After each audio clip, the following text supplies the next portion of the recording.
यवतमाळ येथे अंमली पदार्थावर मोठी कारवाई करण्यात आली आहे। 8.5 किलोपेक्षा जास्त गांजा जप्त करण्यात आलेला आहे। यवतमाळ जिल्ह्यातील स्थानिक गुन्हे शाखा एलसीबी आणि पुसद ग्रामीण पोलिसांनी दोन वेगवेगळ्या यशस्वी कारवायांमध्ये तब्बल 80,000 पेक्षा जास्त 10 किलोपेक्षा जास्त गांजा जप्त केला असून या प्रकरणी एकूण 5 आरोपींना अटक केली आहे।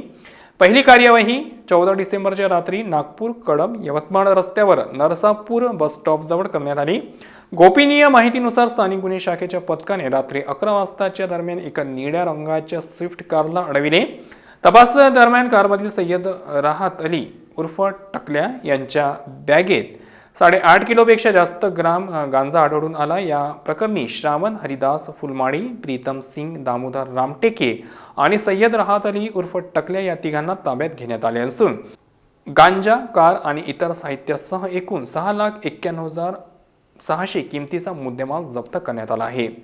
कळंब पोलीस ठाण्यात NDPS कायद्यान्वये गुन्हा नोंद करण्यात आला आहे। दुसरी कारवाई त्याच दिवशी सायंकाळी 7:30 वाजताच्या दरम्यान डिग्रस पुसद मार्गावरील धुंदी परिसरात करण्यात आली। पुसद ग्रामीण पोलिसांना दंगल नियंत्रक पथकाकडून मिळालेल्या माहितीनुसार दुचाकीवरून आलेल्या शेख इस्राईल उर्फ शेख वसीम आणि एजाज निजाम नौरंगाबादे या दोन इसमांना थांबवण्यात आले। त्यांना नायलॉन पिशवीत 2.041 किलोग्राम गांजा किंमत 50,000 मिळून आला आणि दुचाकीसह एकूण 80,000 किमतीचा मुद्देमाल जप्त करून पुसद ग्रामीण पोलीस ठाण्यात गुन्हा दाखल करण्यात आला आहे।